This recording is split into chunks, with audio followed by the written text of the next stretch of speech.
না দেখে যারা চলে যাচ্ছে আল্লাহ বাড়ির যাওয়ার পরে এমন একটা ঘুম দিবে, ঘুমের থেকে ওঠার পরে দেখবে পাওয়ার চলতেছে না। আজকে ঘুমের মধ্যে জানি এদিকে প্যারালাইসিস হয়। জোরে এখন কি লাইসিস হয়? হ্যাঁ, আশ্চর্য ধরনের কথা। এখনই হাত তুলে এই টাটকা মুনাফিক আল্লাহর সাথে করলেন আপনারা, এখনই হাত তুলে এখনই উঠে যাচ্ছেন। তার মানে আল্লাহর বিচার বোঝেন, এমন মায়ের দিবি আর হাঁটতে পারবে না, তখন কি হবে? পাও যে অবশ্যই যাবেন, তখন কি করবেন? ভাই দিছে দেখেন তো পাগলারা কি হারে টাকা দিচ্ছে, আর আমরা যাওয়ার জন্য চেষ্টা করতেছে। যান ডাক্তার খাবি, টাকা লাগবি না, আপনাকে টাকা লাগবে না রে, ডাক্তার খাবি যান। বেটা খাবি, হিরোইন খাবি, বেটি ভেনালার সাথে ভাগা যাবি, তখন কি করবে? আল্লাহ কোন দিক দিয়ে নামে দিবে? ফাঁকটা বন্ধ করেন তো, আপনার পিছনের লোকটা সামনে ফাঁক বন্ধ করেন। আসেন, এই ফাঁকের মধ্যে শয়তান ঢুকবি, বিচার দেখতে দিবেন। আসেন সামনে আসেন। কে ভাই মামলাতে মুখ বান্ধা? ভাই সামনে আসেন, ভাই আসেন, ভাই আসেন, আসেন। সোনার চান মুখ বান্ধিছেন কেন? আসেন সবাই সামনে আসেন। আল্লাহ আর একজন 500 টাকা দান করেছে, আর একজন 500, আর একজন আল্লাহর বান্দা 800 টাকা দান করেছে, 8টা জান্নাত আল্লাহ কবুল করেন। আর একজন 1000 টাকা দান করেছে। আল্লাহ তোমার জন্য আল্লাহ দানকে কবুল কর, আল্লাহুম্মা আমিন। লিল্লাহ তাকবীর। আমি মনে করছিলাম যে আপনাকে লাগার টাকা নাই। 200 100 200 100 এক মুজাফর ভাই একলাই 5000 টাকা ধরে বলেন মারহাবা। তাহলে আছে তো, আপনি তো দিচ্ছেন নাকি? আচ্ছা ঠিক আছে, ঠিক আছে, আগে শেষ করছেন মাশাআল্লাহ।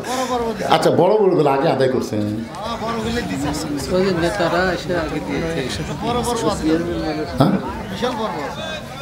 বড় মাছ আপনাদের এই মসজিদের তো একটা কমিটি আছে, আছে না নাই? মাঠের একটা কমিটি আছে, আছে না নাই? আপনাদের গোরস্থানে একটা কমিটি আছে না নাই? তো সব কমিটির সভাপতি কে? সব কমিটির সভাপতি কয়জন? সেটা কে? সে মালটাকে? আচ্ছা এখানে মানে আপনাদের আদায় করার সিস্টেমই নেই। আমি যখন দ্বিতীয় বক্তা ছিলাম বুঝলেন, আমি প্রধান বক্তা কোনোদিন আদায় করে দিইনি।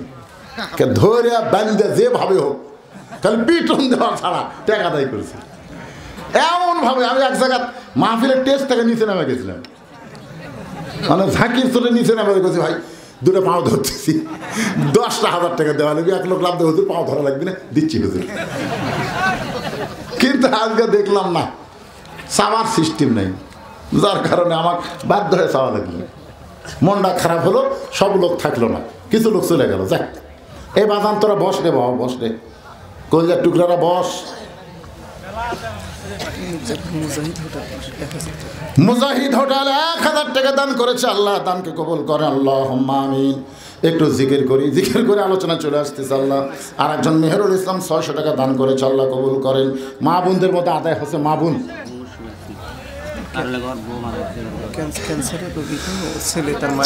ছেলে তার মায়ের জন্য ক্যান্সার রোগী। অনুনাজ্জিলু মিনাল কুরআনি মা হুয়া শিফাউ ওয়া রাহমাতুল লিল মুমিনিন। আল্লাহ রোগ ব্যাধি ভালো করে দাও। আল্লাহ 1000 টাকা দান করেছে, আল্লাহ রোগ শেফা করে দাও। জোরে কোন আমিন, জোরে বলেন আল্লাহুম্মা আমিন।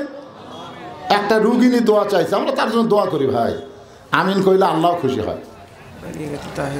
তাহের 500 টাকা দান করেছে, আল্লাহ আবু তাহেরের দানকে আল্লাহ আপনি কবুল করেন।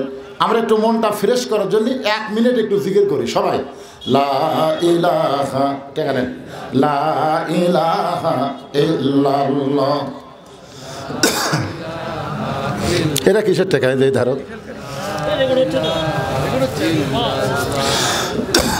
লা ইলাহা ইল্লাল্লাহু মুহাম্মাদুর রাসূলুল্লাহ সাল্লাল্লাহু আলাইহি ওয়াসাল্লাম।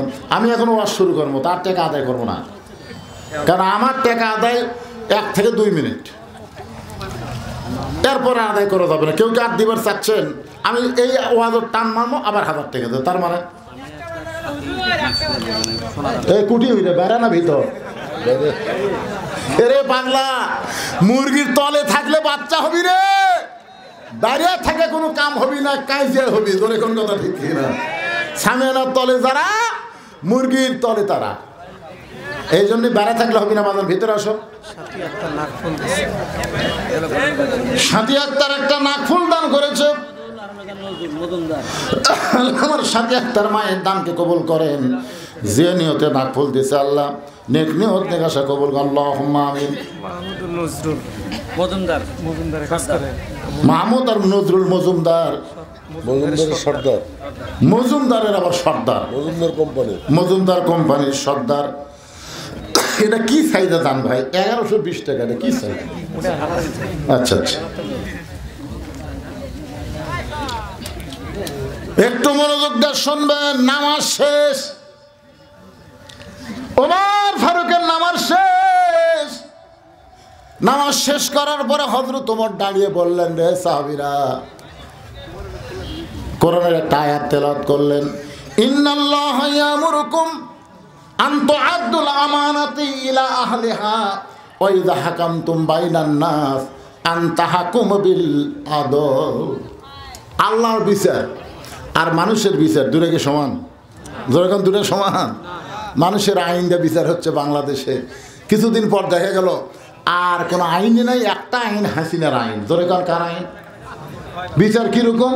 আমি ওয়াজ করতে বলে থাকি, 6 বছরের আম বাগান করেছে, 6 বছর ধরে ন্যাংরা আম। জ্যৈষ্ঠী মাসে দেখতে গেছে আম পাকছে কিনা, যায় দেখে গাছের ডালে বসে ছোট্ট একটা বাচ্চা পাকা আম পাড়তেছে আর ব্যাগের মধ্যে তুলতেছে। বাগানের মালিক বলে, এই আমার পরিবারের কেউ খায়নি, আমি খাইনি, তুই আমার গাছের আম পাড়তেছিস, তোর বাপকে গিয়ে বিচার দেব। ছেলে খালি মুসকে মুসকে হাসে। বাগানের মালিক বলে, হাসিস কেন? বলে, আমার বাপকে কোথায় খুঁজবার যাবেন? আমার বাবাও তো আর এক গাছের চড়ছে। তাকায় দেখে, ওরে বাবা, আর বাপ খালি পাকা আম পাড়ে আর বস্তা ভরায়, গাছের নিচে বসে কান্দের বলে, আল্লাহ বিচার দিমো কার কাছে? বেটাও চোর, বাপও চোর। মানুষের আইন দিয়ে যখন বিচার হবে তখন অবস্থাটা এমনই হবে। ধরে কোন কথা ঠিক কে না? কে দিল? ছোট ভাই জাহাঙ্গীর এত এ ওয়াজ শুরু করলো, তারপরে দিল কে ভাই? জাহাঙ্গীর কোনটা রে? কি আদায় খবর করছেন নাকি আবার? আব্বা বেঁচে থাকতে আপনাকে বারবার চাইছিলেন। আরে ওনার আব্বা জীবিত থাকা অবস্থায় বারবার আমাকে চাইছিল, কিন্তু ওই যে এসপি হাবিব শেরপুর আলিয়ার মধ্যে খালি ফাটাফাটি গন্ডগোল। নামাজরত অবস্থায় ওনার বাবা মারা গেছে। বারবার আমাকে এখানে চাচ্ছিল, আমি আসতে পারিনি। গতবারও তো আমার আসার কথা ছিল, ঠিক কিনা বলেন? কিন্তু হয়নি। যাই হোক, ওনার বাবা দুনিয়া থেকে চলে গেছে। আমরা প্রাণ ভরে দোয়া করি, আল্লাহ আমার ওয়াজ শুনতে পাইনি, মোবাইল অবশ্যই শুনেছে, আল্লাহ মুরব্বীর কবরকে জান্নাতের টুকরা বানায় দেন। তোর কারণ আমিন। নামাজ পড়া অবস্থায় দুনিয়া ছেড়েছে, আল্লাহ তাকে জান্নাতের উচ্চ মাকাম দান করুক। সবাই কোন আল্লাহুম্মা। আপনি 50 জন চাইছিলেন 500 টাকা না? প্রায় আর অল্প কিছু বাকি ছিল। কয়টা বাকি আছে? এটা 21,500 টাকা হয়েছে। 25,000 টাকা হয়তো। 25,000 মধ্যে 21,500 হবে। দেন ছেলে বিদেশে থাকে, হ্যাঁ, এই তো 21,500 আর 1,000, 22,500, মানে 45টা হলো। আর 5টা হবি। হুজুরের চাওয়াটা না, আমি মনে করছিলাম 500 টাকার নাই, এই মনে করে চাচ্ছিলাম ভাইজান, কিন্তু আল্লাহর কি কাম দেখেন। সুবহানাল্লাহ। হবে হবে, না হলেও হবে। যেটি 45টা হবে সেটি 5টা বাকি থাকে, ইচ্ছা করলে আমার ভাই রাগ করে দিবার পারে। জোরে কোন কথা কি মনে করছে? পারে না? এই দেখেন, হাত দিচ্ছেন নাকি? সমস্যা নাই, আপনি দেখেন কি অবস্থা। কেবারে তোমাদের মধ্যে কেউ নাই? সোনার সানের আর একটা দাও, 46টা হোক, আর বাদ বাকি আমার ভাই দিবে। 50টা হবে ইনশাআল্লাহ। এখন আসেন, আল্লাহর বিচার। হযরত ওমর ফারুক তাকায় দেখে সামনে কাতারে রাখাল মাথা নিচু করে কাঁদতেছে। রাখালের কান্দার কারণ হলো বিচারের জন্যে না, কারণ যে মানুষটাকে সারা জীবনের জন্য একবার দেখবার চাইছিল, যে মানুষটাকে সারা জীবনের জন্য একবার দেখবার চাইছিল, সেই মানুষটাকে তওবা পড়াইছে, সেই মানুষটাকে মুনাফিক কইছে, সেই মানুষটাকে ভণ্ড কইছে। এ কারণে রাখাল কাঁদতেছে। এ কান্না মানে দুনিয়ার কোনো বিচার না, তার বিবেকের আদালতে রাখাল ধরা খাইছে। জোরে কোন কথা ঠিক কি না? রাখাল নিজের বিবেকের আদালতে কিরে কাক তওবা পড়াছি রে, যাকে আমি সারা জীবনে একবার দেখবার চাই, তাকে মুনাফিক কইছি, তাকে আমি ভণ্ড কইছি, এমন ভাবে রাখাল কাঁদতেছে, উমর ফারুক এক টানে রাখালকে তুলেছে।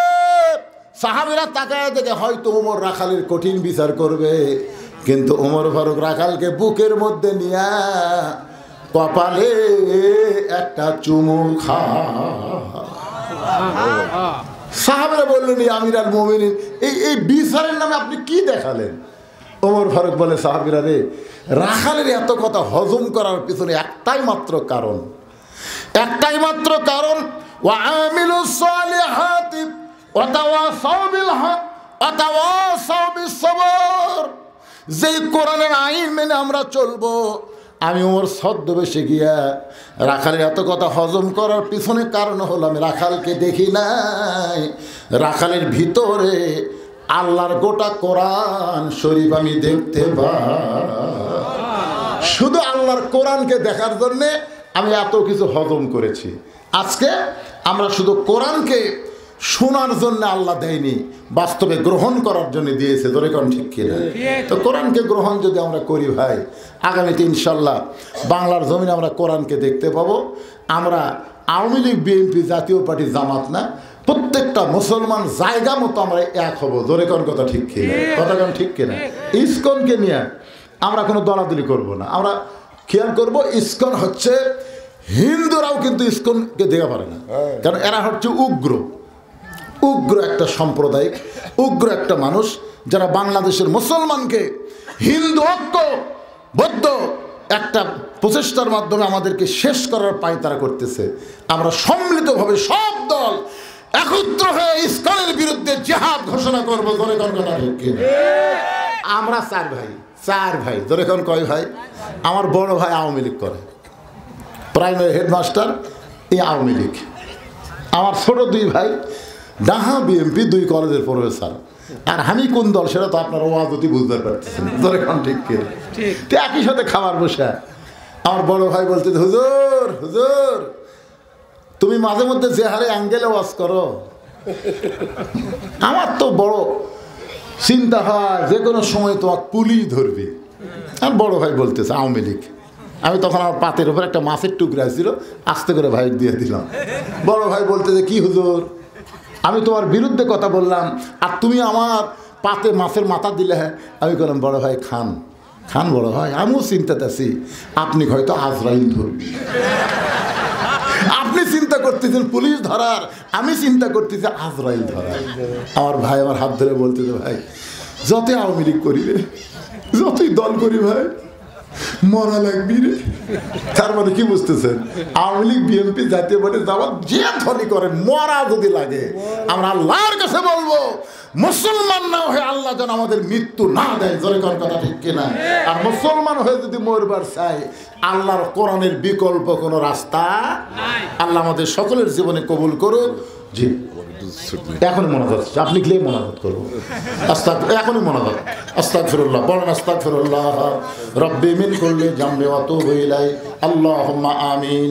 হে আল্লাহ তাআলা, ঢাকা থেকে আমার ভাইজান এসেছে, এখানে শুধু দেখা করে যাওয়ার কথা ছিল। আল্লাহ শারীরিক অসুস্থতা নিয়ে আখেরি মোনাজাত পর্যন্ত জান্নাতের বাগানে আল্লাহ মেহেরবানি করে আজকের এই মাহফিল আমাদের সকলের হেদায়েতের জন্য, নাজাতের জন্য, জান্নাতের জন্য কবুল করে নাও। এই মাহফিলের শুরু থেকে শেষ পর্যন্ত যতটুকু আলোচনা হয়েছে আল্লাহ, এর মধ্যে যদি ত্রুটি হয়, ভুল হয়, মাফ করে দাও। এর যা হাদিয়া মঞ্জুর করো, সোনার মদিনায়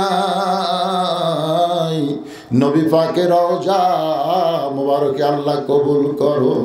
তামাম আম্বিয়ায়ে কেরাম, আসহাবে কেরাম, তাবিঈনে কেরাম, তাবা তাবিঈনে কেরাম, তামাম পৃথিবীর মাটির নিচে যত মুমিন মুমিনা শুয়ে আছে আল্লাহ, সকলের আরওয়াহ পরে হাদিয়া কবুল করো।